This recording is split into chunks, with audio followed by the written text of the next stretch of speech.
morning, podcasters. How are you all doing out there in Indie Pod Land? I'm Super Joe Pardo, and we're here today for a Wisdom Wednesday. Oh, the dancing is going. I'm going to have to play the music again. We're here for a Wisdom Wednesday, where I will be walking through some digital promotion for strategies for your podcast with our guests that are here in the green room at the moment. Hey, what's going on, Facebook user? I'm not sure which Facebook user that is. If you could go to StreamYard.com/Facebook, then we could identify you. This episode of the IndiePod show is brought to you by the IndiePod University. If you want to learn to launch, grow, and monetize your podcast, go over to indiepodu.com today and check out what we have to offer. There's over 150 hours of video content there, video resources for growing your podcast. We do group coaching sessions. We do workshops. You have access to all the past MapCon, Icon events. Oh, hey, what's up, Vivek? All of that in there for you, and a private community for you to really hone in your podcast strategy and grow your show. So anyway, today on Wisdom Wednesday, we're talking about digital promotions for what you could do better with your podcast promotion. So I'm going to bring in our victims for today. Hey, Johnny, how you doing? Good to see you there. Our victims for today, Amanda and Allison Goldstein. How are both of you doing? Are we going to pump up the music again? I had a little dance party. Ready? Yeah, welcome to my world. Welcome to my world. I feel like I'm trapped in a Nintendo game. Well, that was the idea. That was the intention of finding this music specifically, picking this music specifically, to make me dance. So, but yes, well, yeah. So this is why we can't do live records on our podcast, because my sister doesn't have an edit or bleeping button for us to be able to do that. Right.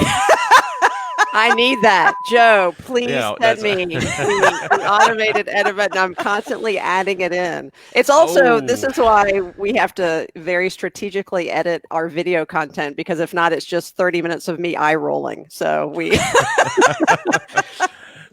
I heard that causes cancer if you do it too much. You might want to be careful. Okay. Duly noted. So you, both of you run a podcast called Sis and Tell, and you have been doing it for what, 3.5 years now? Yeah. Awesome. You know what? COVID years, it's like 75. So I know, and it's been 85 years. Is that the meme? I can't. The Titanic meme. Neither of you know about Titanic? No. The Titanic. It's been. The movie Titanic? Yeah. No, we know the movies, but you said that there's like a meme? 85 years. The old lady. Oh. It's been 84 years. No, like that's no. Oh, wow. I don't know that meme. Are you pulling it up?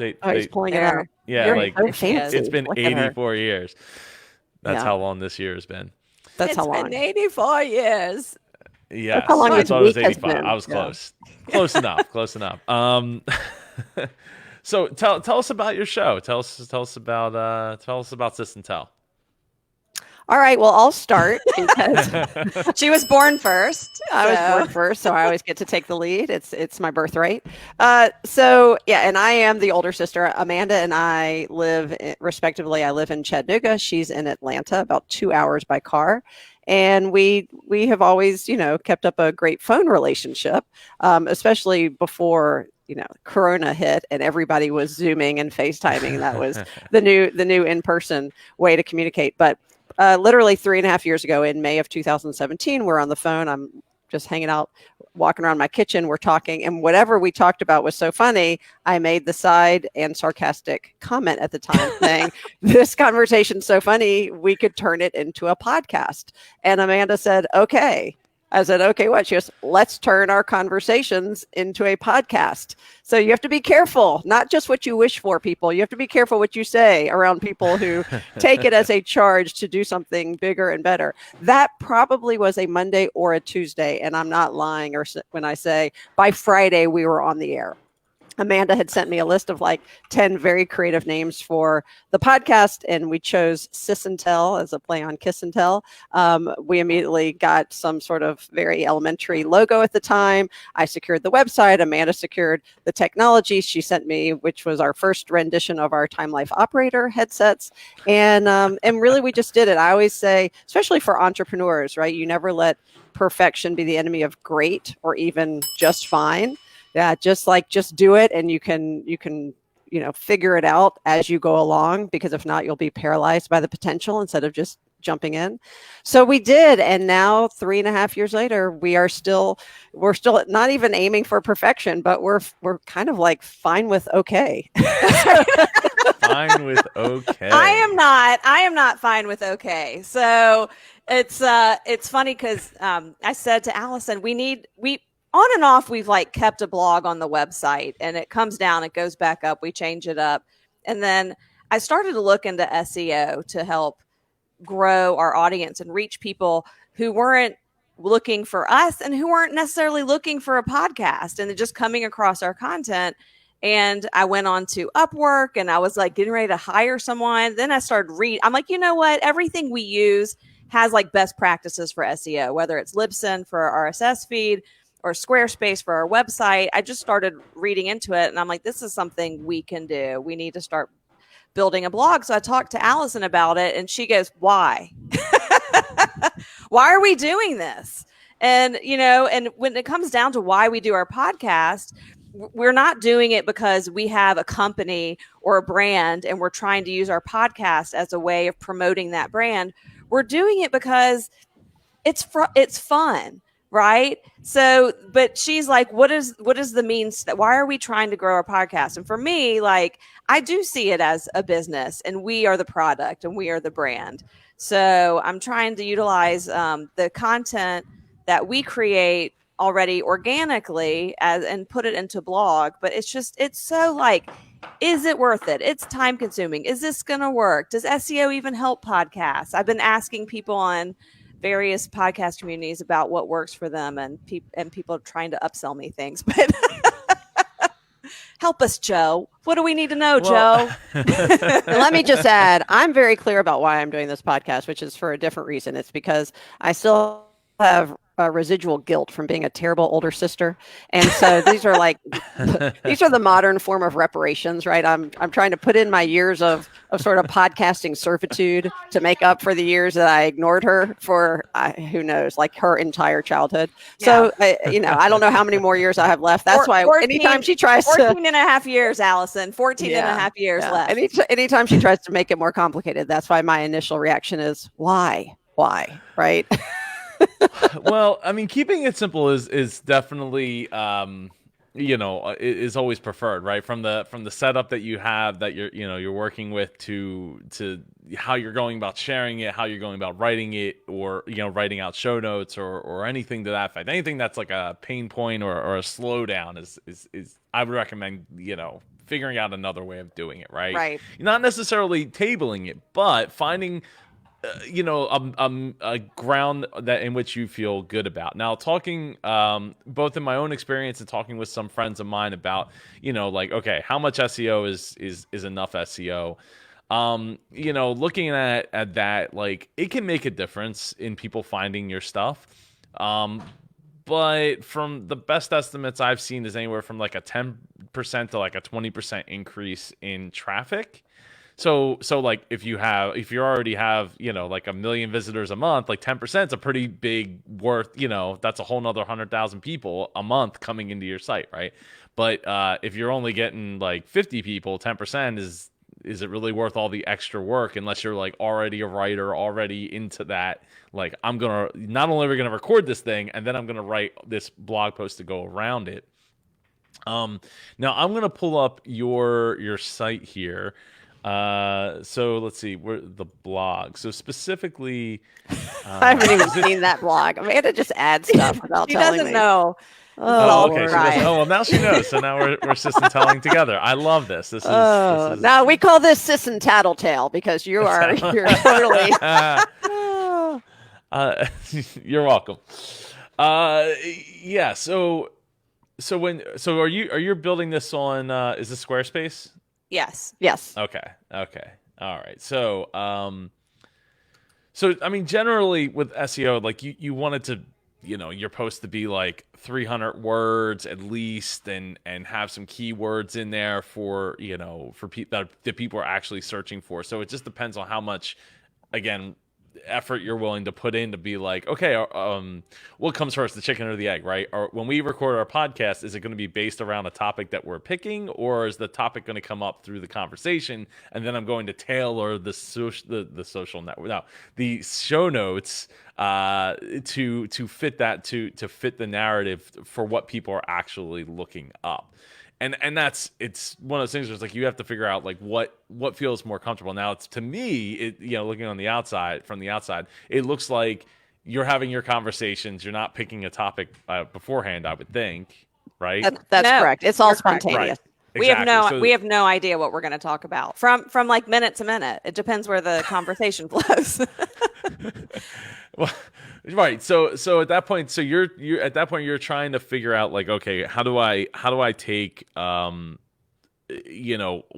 piece of the topic that we talked about and then make a post around that, right? And that makes it a lot harder than saying picking a topic and then talking around that topic. So then you could write the post, and like the post will pull maybe some of what you talked about, but it also is like maybe some things you didn't talk about, or some links and pull in some other resources that you didn't mention in the episode.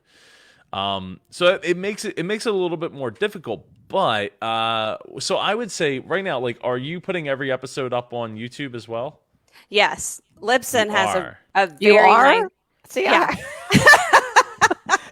Libsyn Should I has just start ringing the bell every Right? time there's Is something? this bell- wait. So Am I wait, when you put it up supposed on YouTube, are you just putting the audio, Amanda, or are you putting it's- up the yeah, video? It's just the audio, Okay. and Libsyn does it for me. So they had this new. I'm always checking in to see what they'll do automate for us, and I also put our some promo videos up there. And I just started the official Sis and Tell YouTube page, even though we've been around for 3.5 years. I've been posting stuff on my comedy page for Sis and Tell, but Libsyn started automating putting the podcast up there, but then something was, I hadn't verified. I did something wrong. I hadn't verified it. So they had to back post like 12 episodes for me, which they did. Oh, okay. So that's everything you see with the logo is just straight up the audio of the Straight audio. podcast. And then the video is just like little promos that I've done using video footage, which, YouTube is like exhausting. There's so much. I don't even try with YouTube to get, I don't care about people subscribing to me. It's just another thing, another avenue. But Facebook, that seems to be, that's our jam. That's my jam, I have to say. I feel super nerdy on Twitter. I feel lost in the crowd on YouTube. People love us on Facebook. Like we will easily get hundreds of likes and stuff on our personal pages and our Sis and Tell page. We have a lot of people who've liked the page, but it's really, I don't know if it's the Facebook algorithm. It's super hard to get people to interact with us on there. And I've tried doing sponsored posts, and people are not engaging like they do on our personal feeds. Well, also the other Yeah. thing that we've discussed recently is who is our target audience, right? And it's sort of, I mean, we have some numbers and demographics, but it's sort of all over the map. It's sort of, even geographically, we're constantly amazed by people who are listening to us in parts of the country, especially where we may have a few friends, right? The Atlanta area, Tennessee, Alabama, right, where our peeps naturally are. That's not surprising. Washington State, right, especially pre-COVID when people were commuting more and it was such a podcast-centric community. We have no idea, right? Like I might have a friend there, right? Someone from Pakistan downloaded the podcast, I noticed, a few people in Spain. We got some people in Ireland, but it's yeah. But and that's to our, it's look, I have a branding and marketing background and I'm not practicing what I preach. And that's as if that's when you are more focused on who your demographic is, and then you are going to be more successful. And that's in anything. The more focused you are and you know what you're going after specifically, whether it's someone the type of person you're trying to date, the specific job at a specific company you want, like you are going to be more successful. So we are having issues because like we are not a podcast that's dedicated to parenting teen boys. If we were, it would be so much easier to promote it. We are just we talk about everything and there's no plan to it, and we want to keep it that way. So we may also have to kind of just settle into that and be like, this is what it is what it is.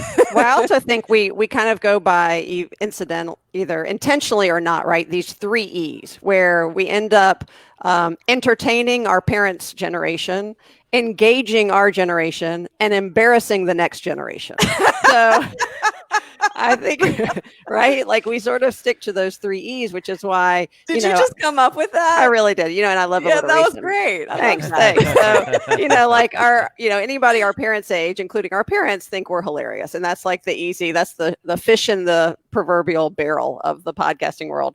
The real, I think, sweet spot for us, though, are really our generation. I say ours, right? It's really anywhere from the late 30s to 60, right? Which is people who can relate to our stories. And really that's what we aim to do, is to tell stories either from our past or from our very near present that are relatable, that people often say, oh my gosh, that same thing happened to me, or I feel your pain, or thank you for making this, funny. And then our kids who sometimes listen to it under duress or not, or even their friends who think it's hilarious to hear about, our kids, will do it. And they're not going to be the constant listener though, because they're all over the map. And even I think a 30-minute podcast is too long for them, right? Unless it's something that's really of interest to them. My kids love that podcast, How I Built This, right? Because that's what a lot of them are interested in is this, entrepreneurship and economy of assets and abilities. But anyway, so I think in that's, with that landscape, that really is sort of our target demographic, but it's still, we never say we're looking at, targeting women ages 40 to 55 with this income level. We've never gotten sort of that narrow. Well, okay. So I think the question, and this question came up, I think it was this past Friday in the IndiePod Daily show. The question was what's the goal, right? Is the goal to get sponsors? Like, is that the goal? That I would, yeah. Well, so I've had a handful of people approach us, a lot of local businesses in Decatur approach us about sponsorship. And to me, it wasn't worth watering down the podcast with a promotion in the middle for, if I was going to be honest with them about the download numbers and what we could charge for that. I just, or whether it was a flat fee. And some people were like, hey, if you promote this product using this code, we'll give you a percentage of sales. That also was not very appealing to us to, incorporate that spot into our podcast as a sponsorship. So I'm really trying to grow us to be 10,000 downloads a month, so that we can get bigger sponsors. And also, I just need to feed my ego. Let's just be real. I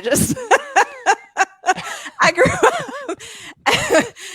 Allison thinks I'm a millennial because I grew up with internet when she didn't. But like I need the likes and the digital adoration, and it makes me feel good. I'm also a stand-up comedian who's not really doing live shows right now, so I'm looking at these download numbers. And I'm like, more, please, more like me. Right. And I guess it won't surprise you. Look, I'm a host a show for PBS, right? So I have a very different take on all this. I'm used to doing really extensive, thoughtful research. I'm really interested in the story, right? And engaging somebody. And I don't say I interview people. I say we have really interesting and engaging conversations. And that's what I love about this with my sister, right? I sort of joke. A joke, not so much a joke. Like, I'm so thankful that hopefully if I pass first, right, because I am 7 years older, Amanda will have all of this content to listen to, so she won't miss me as much, right? Which I say is, to sort of add levity to it, but it is, right, in this time and day and age to have sort of these really sacred conversations. I'm going to probably make her cry, so I apologize. But to have these sacred conversations recorded, not just for other people, but for each other, to me is the goal. Yeah. Either that or podcast world domination, right? Like we'd like to all of a sudden somebody hit on us and say, oh my gosh, we love you. I think one of the greatest compliments is really sort of this partnership we've created. Well, really, I give credit 100% to Amanda that she's created with a gentleman named Mike Johnson, who runs Decatur FM, which is a local radio station in Atlanta. And he is just a super talented, super thoughtful guy who for some reason thinks we're awesome. And, and just, right. It's one thing when your Aunt Gloria or Aunt Candy or your mom and dad are saying, you girls are so funny, right? It's like, okay, thank you. We love those attaboys. But it's another thing when someone who is not related to you and didn't know us. Right. And didn't know us. I didn't. Yeah. So that's really, to me, those are they seem sort of small because that's a partnership that we've created, and he has much bigger thoughts, right, in terms of creating not just this content but live content and really expanding our offerings. It's always good to align yourself with someone who sees bigger potential than you even see for yourself. Yes. No, well, absolutely. So I have a handful of thoughts that I've been jotting down here as I was listening to both of you speak, and I'm flicking through to the content that you have on your Facebook page to see if I can have substantiated evidence to prove that theory. But I'll tell you, the number one thing that's missing, especially on your YouTube side, and it's pretty obvious here, right? 2 views, 1 view, 16 views, 4 views, no views. People like faces, right? And right. Yeah. So like, okay, so it's just a microcosm of like, okay, 16 views is not like 16,000 views or 160,000 views, but it's just a microcosm of like no views, 2 views, no views. Well, if you go to my comedy YouTube channel, which is Mall of Amanda. I don't even know if you can, how you find it by just putting Mall of Amanda, but you'll see that all the there we are. Yeah, that's it. So there are some other videos on there where we've got like 1,000 views, right? Mm-hmm. So I had started this. It's an older page. So I do think that. But to Joe's point, all of these have visual faces of us, not just an icon or a logo. I mean, just to give you an example of what current, like this is what my recommended list looks like. They ignore that it's Disney, politics, and technology, but just look at the faces, right? Yeah. Face. Well, this isn't a face, but this is LGR, and people that are fans of LGR know what they're going to get, right? Like, and yeah. So maybe and obviously still works because 244,000 views is something to be said for. Absolutely. So almost everything has a face unless it's an infographics show or something to that effect. Luke Miani doesn't do faces most of the time, but he probably should. But it's attention grabbing to the person who is interested in an iPad Air, right, versus a Pro. But by and large, faces are what's going to get you there. So adapting that into here, right, and looking at the posts that you have, with the one exception being the one where you were mentioned in Forbes, which was awesome. Congratulations on that. A lot of them do not have the same face. seven likes. Where are we at here? 2 faces, 6 likes, right? It's. I mean, okay. So this video only got 1, but so what I would be looking to do is, since your podcast is how long is your episodes are 30 minutes? 30 minutes. 30 minutes, right? So if you took the time to like take those videos and clip them down into like what you did with the Swiss roll, right? You're going to get more, because even here, if I scroll down to the Swiss roll one here, 7 likes, 15 comments, 4 shares. So do you think doing our entire podcast as a video is too much and we should keep it at like 2-minute clips? No, I think you should do. I think you can do both. Whether or not you're going to get a ton of traction, on Facebook. I mean, right now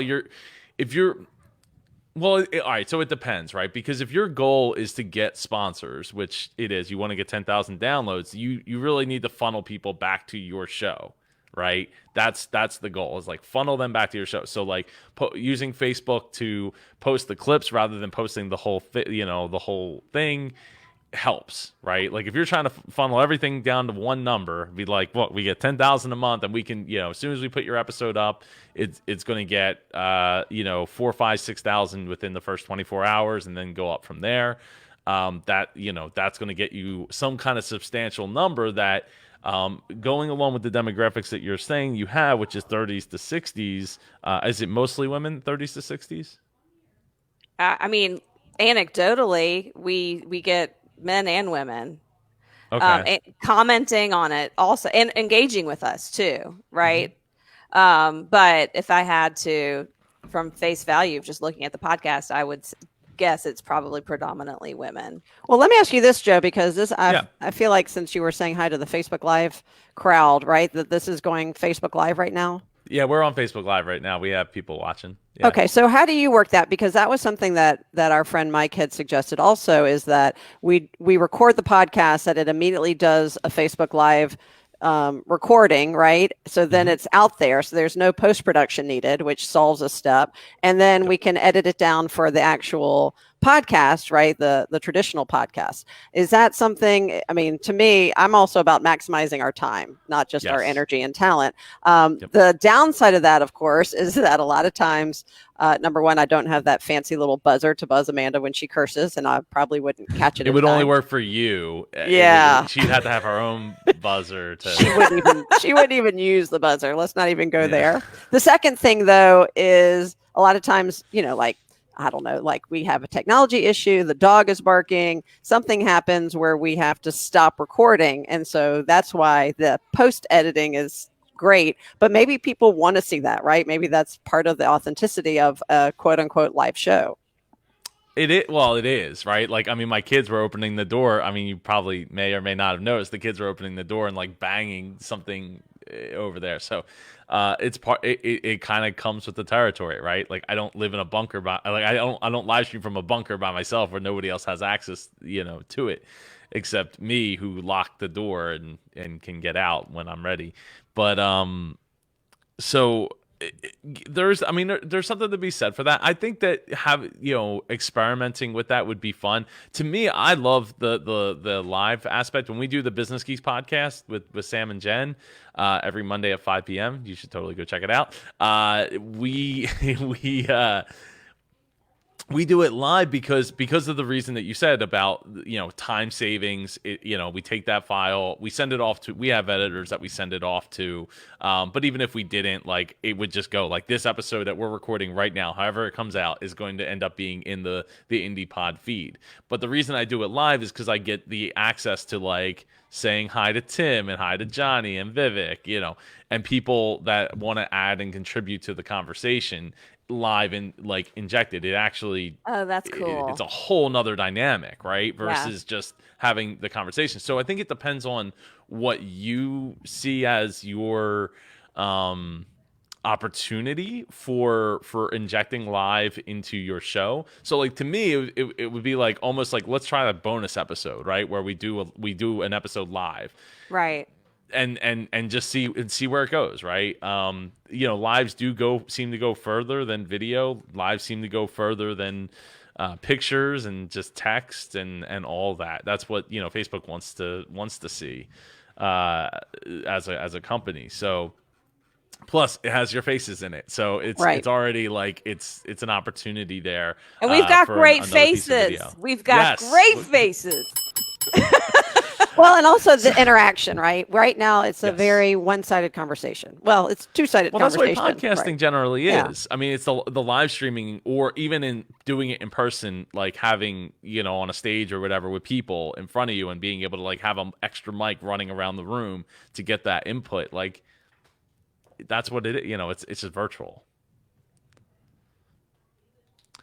I'm sorry, but did you have something else to say, Allison? No, it's helpful Oh. thinking about that, because we just, I get, as much as I get sort of discontent with the roteness of anything, right? I think we also find comfort in the predictability of what we're doing, right? So it's funny because during COVID, I started a live Facebook show with a local pediatrician, and we really just talked very bluntly and authentically about just what's going on in our area, in our country, related to COVID-19, and that interactivity has been critical. I mean, just having people who are doing real-time questions, who are concerned parents or citizens or grandparents or whatever it might be, really helps to literally fuel our conversation. And then it's there.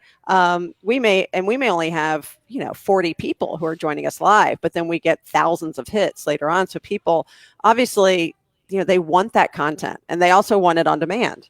They want to be able to see people and trust them. And I think there is another element that we could bring in just through this dynamic that we're not doing through podcasting. I still think podcasting, as widespread as it is, it's from what I understand, is hitting a very small percentage of our population, especially now that people are not commuting, right? So if you're not sitting around. We're still having to educate people on what a podcast is. That, like, I don't know if podcasting has reached its tipping point, right? No, I do not think it. I don't think so.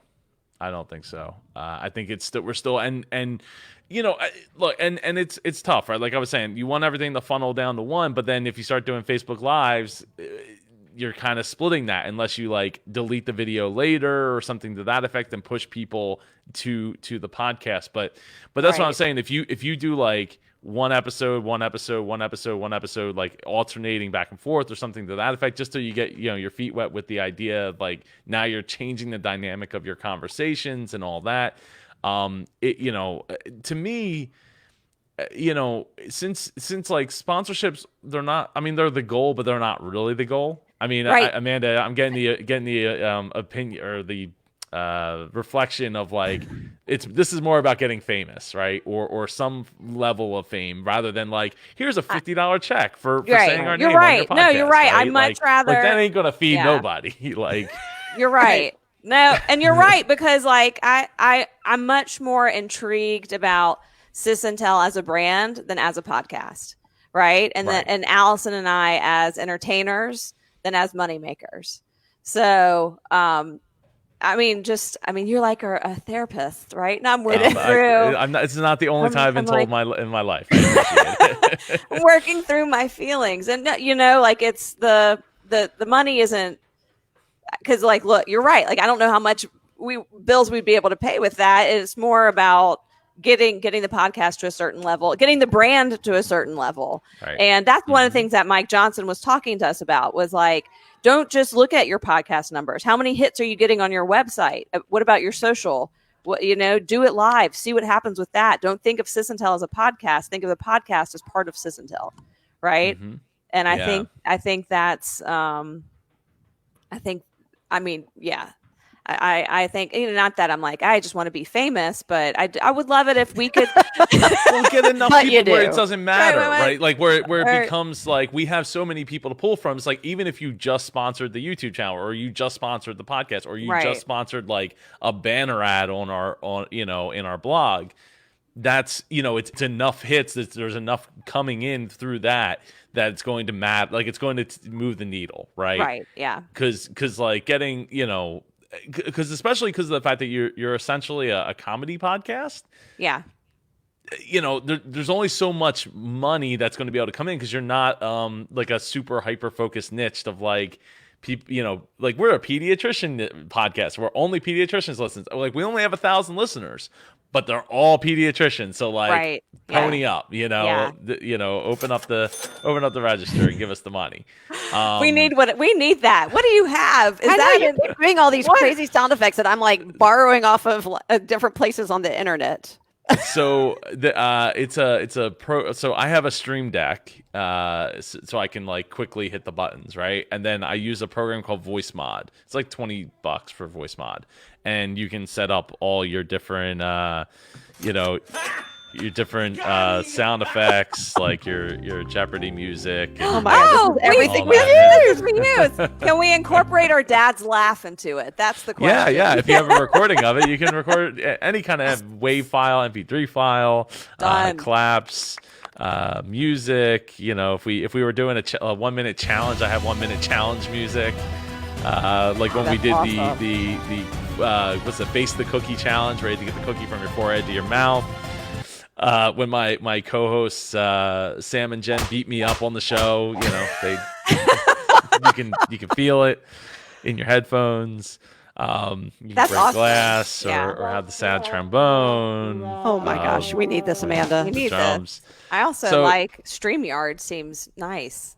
Yeah, no, StreamYard's great. I mean, the only downside to StreamYard is you don't get separate video files and you don't get separate audio files. So it just is the recording, but you get the audio and you get the video. So you get everything, but it's all together. But So you you can get pull a video file and an audio file. You can pull out an audio file. That's easy. Well, no. Your two tracks are mixed together already. So Right. you can't I need to fix Amanda's audio because the dog So started we don't- barking, but Allison was on a rant, so Yeah. she kept going. we don't fix it anyways. Right. Yeah, well, there you go.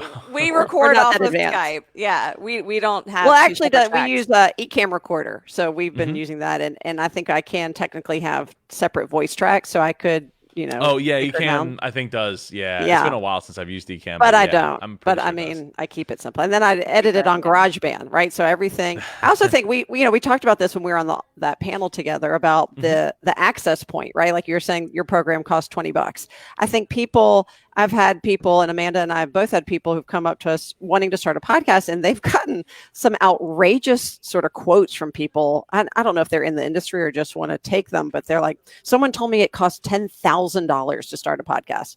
I said, that is going to be a very, very fancy podcast with a lot of bells and whistles you probably don't need.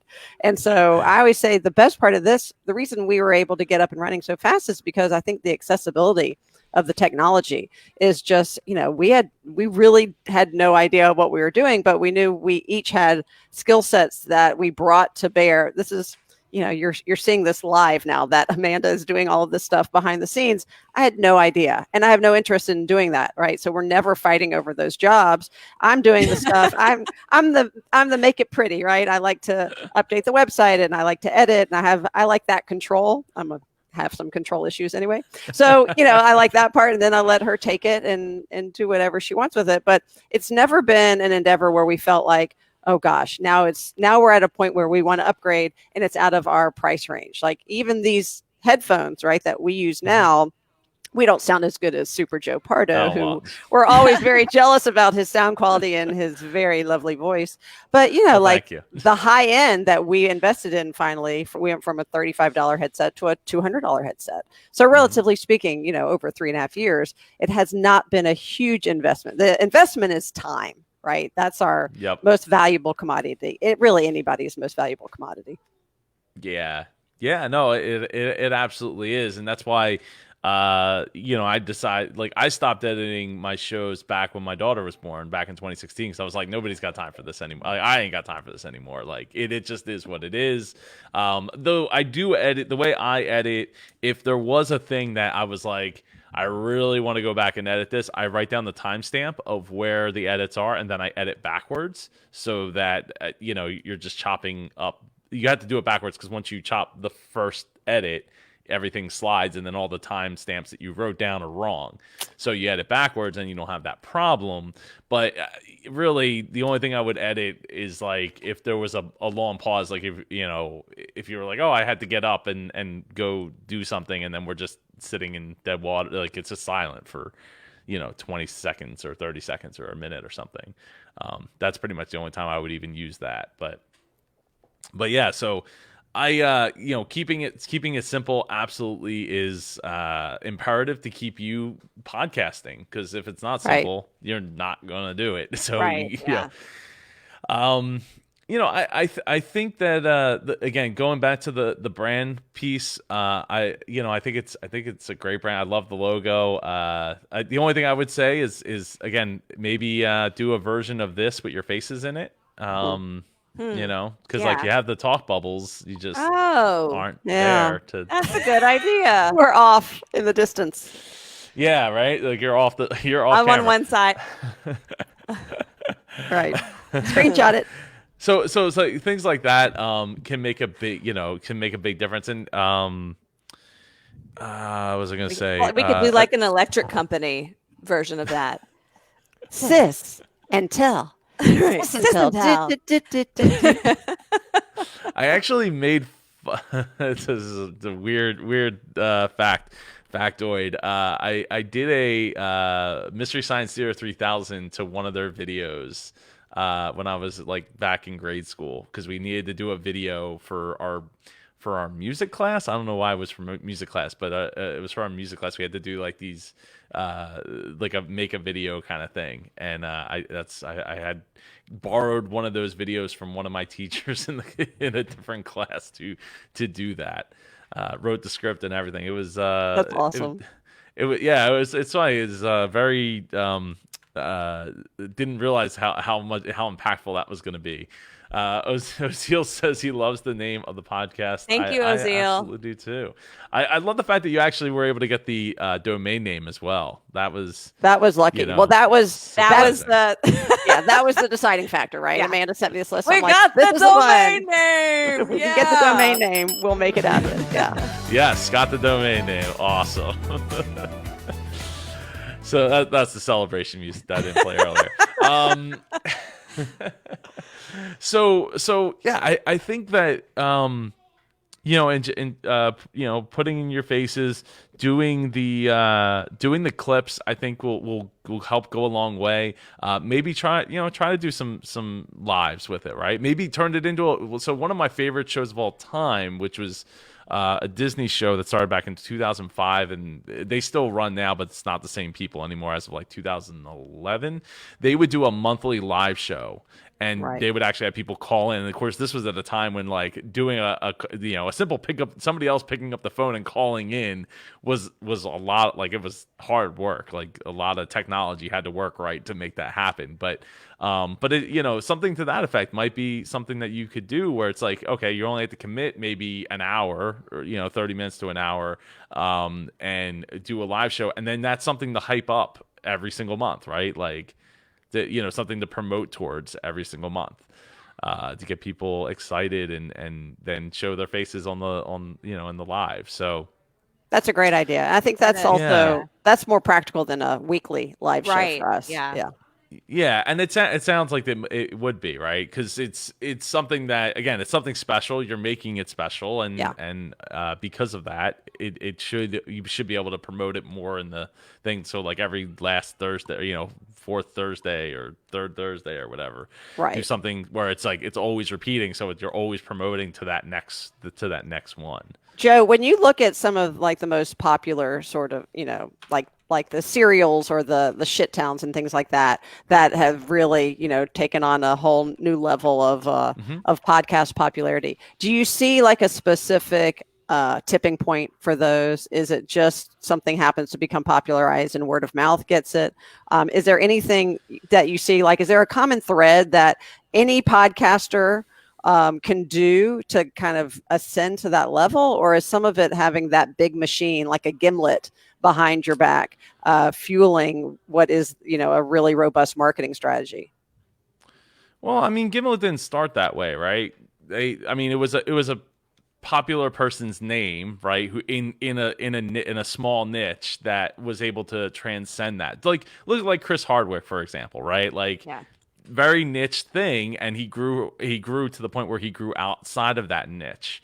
So to me, it's like it's always about trying to find the niche that you can, the demographic or niche of people that you can evangelize to the point where they're like telling other people and it's spilling out of that, right? And you see the opposite with bands, right? With music bands, they had the one big hit, everybody loves them, and then like, oh, what happened to that band? Well, they're still making music, they're still touring, but you're not going to hear it on the radio because their time is up, right? That type of music is not going to be played on the radio to the level in which it was during a time in which it just had, lightning in a bottle kind of thing. I'm sorry, go ahead.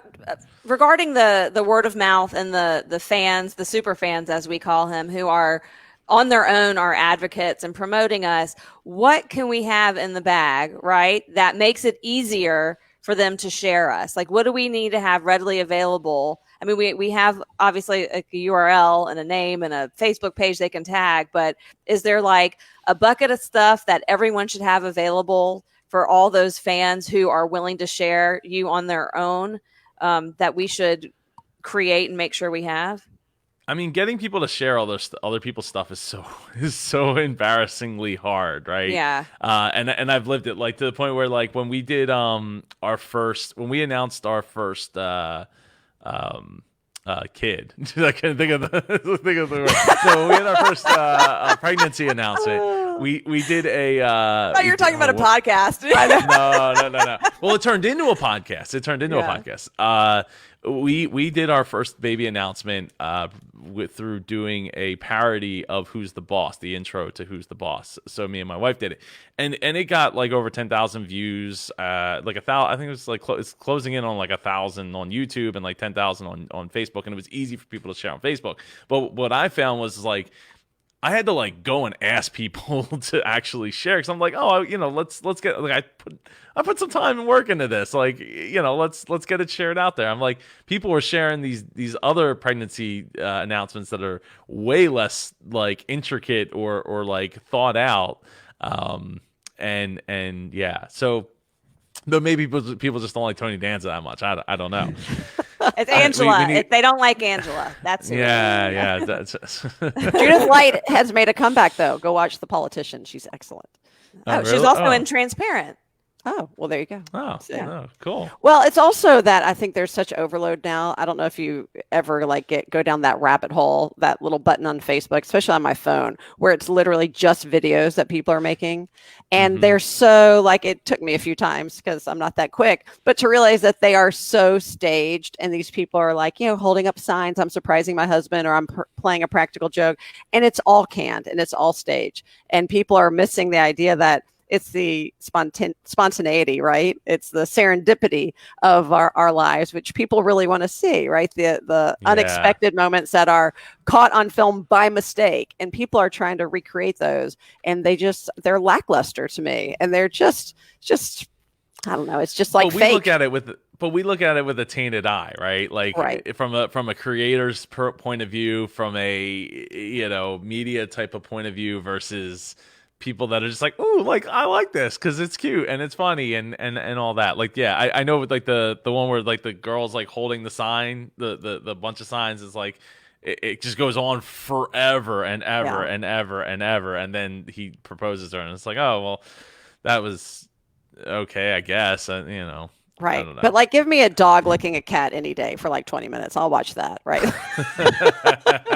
Because you can't force that. I mean, that's just natural, canine feline love. But, but the point being, right, like some of it is you don't know what's going to hit people. Right. And you don't know what's going to resonate. Right. And so what we realized, coming full circle is early on when we tried too hard or tried to pacify or amuse an audience that we still can't even truly define, we found an inauthenticity in the deliverables that just didn't sit well with either of us. And we heard from people saying, Yeah, I don't. Can you go back to just telling stories about growing up Jewish in Alabama? Those are really funny. We're like, oh, that we've got like in bags and yeah, we loved hearing stop having other people on, talk more about yourself. Also, that was right. Well, that's great feedback that you're getting though. I mean, and even getting that feedback can be tough, right? Like I always tell podcasters, like look for the people that really love your show, and they might be friends of yours, but they're willing to at least give real feedback about, because they're like actively listening to the show. So when you do, when you go back to those people and you get that kind of feedback, it's like, oh, okay, well maybe there's something to that, and maybe we don't need to have somebody else come on the show because it doesn't necessarily fulfill what they're coming here to listen to, right? Which is stories. Right. That's so, like, to me, the only guess I would think that you might have is if you have like some other sisters that came on the show to share their specific story that you happen to find out about, that you're like, we want to share this story. And maybe that's not even that whole episode. Maybe it's just like they come on to tell their story for 5-10 minutes or whatever. So I to me, like, getting the bag of things for people to share is like finding the funniest moments of your show and packaging them into a 30-second clip and sending it out into the world and see what you get. Right. Like I was saying before about the thumbnails, like they're important, but there's still a lot of room to play with those, right? And one other thing you could do is, when you come up with those clips, do a search for what that clip is about and see what the other videos that come up look like what they're not look like from the video perspective, but from the thumbnail perspective, and then just be like, oh, we just have to do a little better than that, and then which thumbnail are you going to click on, right? You're going to click on the one that looks funny, or you're going to look on the one that's just like them sitting there like, I did that, because in mid-conversation or something. Yeah, I did that when we were developing our podcast logo. Like, what does it look like? How can we pop? How can we just not blend in? And that was based off of, I used to work for Cartoon Network on our home entertainment product, or their home entertainment product. And so we would create DVDs, and we would go to the store with the designers, and we would take our mock-ups and put them on shelf next to where they would be shelved to see how they popped. And I never thought about doing that for social. It seems so obvious now that you pointed out, just to look at those thumbnails and see how we can, stand out amongst everything else. So thank you. That's a great tip. Yeah, you're welcome. I think, so there's, and you don't know what's going to hit, right? Like, we create content as creators, and we really don't know what's going to get, like, 1,000 views, 10,000 views, 100,000 views. Like, you just don't know. So no views. People are always no views, but people are always, and people are always trying to like create the next like thing that's what's going to be, the next viral sensation. But really, you just don't know. So you just create what you can create. That's from what you're already making, and then put that out into the world and see what happens, see what feedback you get, see what, so I think that, from focusing it as a brand, like really, putting your faces to it, putting a little more, behind the face, or behind the YouTube, and don't link to the YouTube, videos on, from Facebook, because apparently that's not good, because the only people that are going to click on that are people that know you, and they'll probably click right out. So like, YouTube is looking for click-through rate, and they're looking for retention. So they see thumbnail, click through, and then are they staying on? Because someone that knows you might already be like, I'm going to watch 10 seconds of it and click out. Well, that's hurting you. That's not helping you. Also, getting people to subscribe is not necessarily great, because if they subscribe and they don't watch, then that's telling YouTube the wrong the wrong thing, right? So it's things like that can really help. So it's like, kind of just let YouTube do its thing, like keep putting throwing content into it, but definitely content with your faces versus just a picture or like a waveform is definitely gonna go a lot further. Okay. The other thing is that I forget who was talking about this.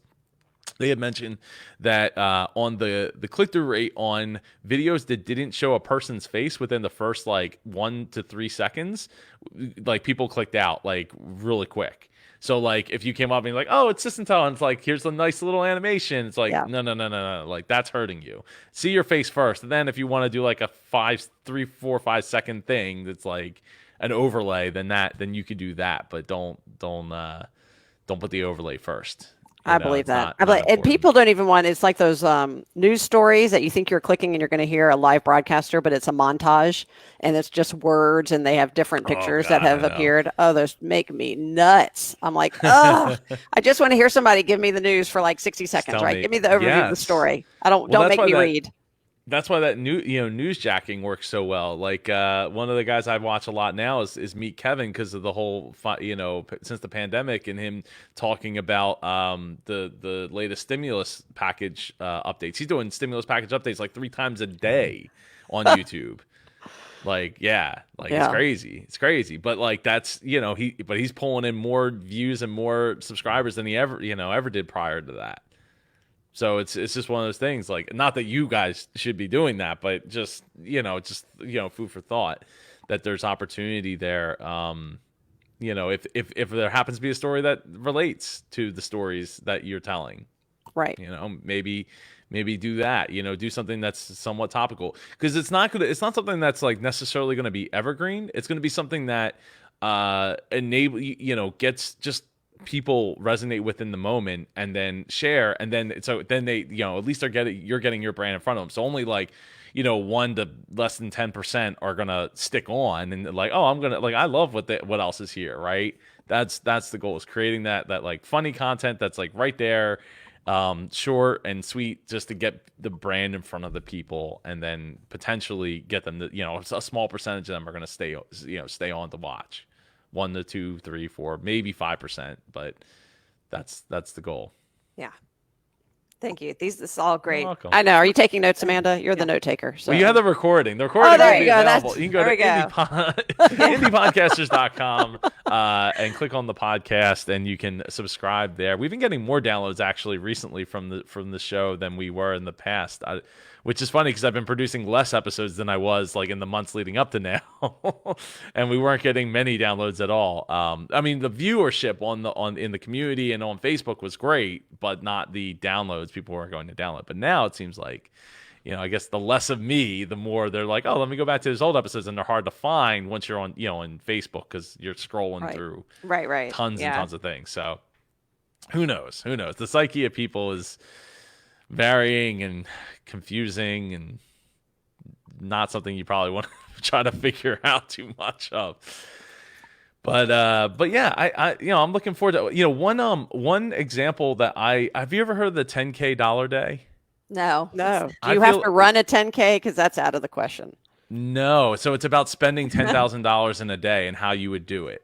Oh, yeah. So friends of mine, Allison and Lulu, run this show called 10K Day, and they've been on like Sirius Radio with it. They're actually on a tour right now across they're in a minivan driving across the country in their minivan. You can follow them, I think, on Instagram. Are they giving away $10,000? No, they're not. No. It's so just each a theoretical episode question, huh? It's they're like, okay, if you had $10,000 to spend, in Dubai, like what would you go and do? And they figure out, like, they plan out this $10,000 day of how they would spend their $10,000. Oh, that's fun. So it's they're great. They're awesome icons in our community, and they just they're absolutely wonderful. So yeah, right now they're traveling all across the country with doing live shows for people, like socially distanced.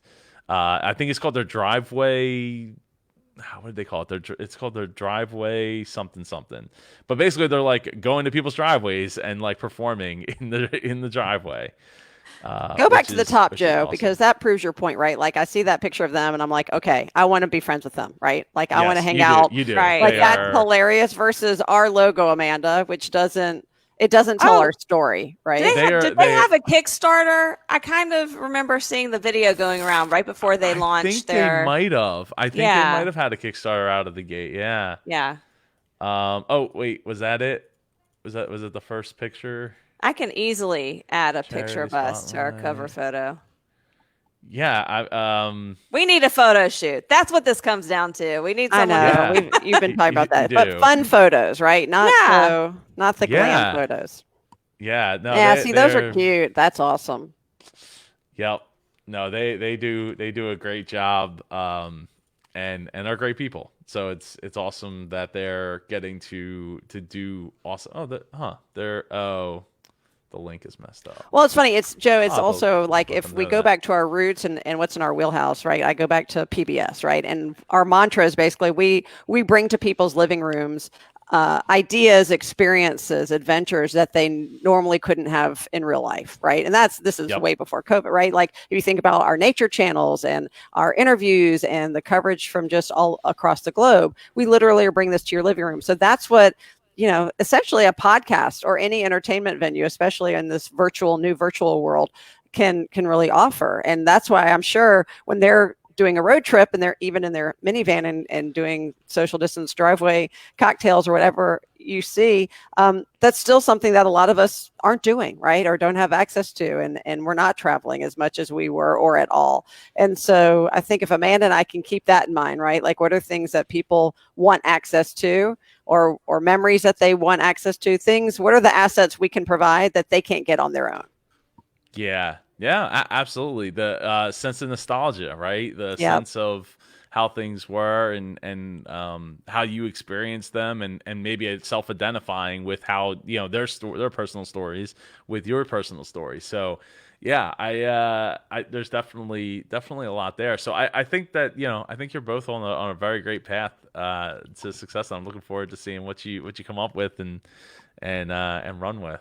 Well, thank you. Well, like true to your moniker, you have been super, Oh, Joe thank you, Pardo, thank you. today. You've been way Thank more you, I helpful appreciate than we have been entertaining. So we appreciate I don't you. know And about thank you that. for your I don't time. know about that. Thank you for both being on the show. Thank It's you been for your great. analysis. You're welcome. You're welcome to come back on anytime. Analysis you and want. tell. I'm just calling it pod therapy. Pod Yeah. therapy. Yeah, there you go. I have to write that. Let me write that one down there. So yeah, I'm very happy to help both of you. I'm glad to have you both on. And if you want to be a guest, I'm talking to you over there. If you want to be a guest here on the Indie Pod Show and get a free coaching session with me, go over to indiepodcasters.com/guest. I always say these things, and I don't know if the link is actually the link. But it is the link. All right, it works. So working. indiepodcasters.com/guest. And right now there's 2 spots open, Wednesday the 11th and Wednesday the 18th. Probably some in December, the 2nd, 9th, and 16th are open. So if you wanna get your opportunity, there's their Instagram where they went to the Grand Canyon. How cool is that? Taking their tour to the Grand Canyon. That's awesome. Oh, wow.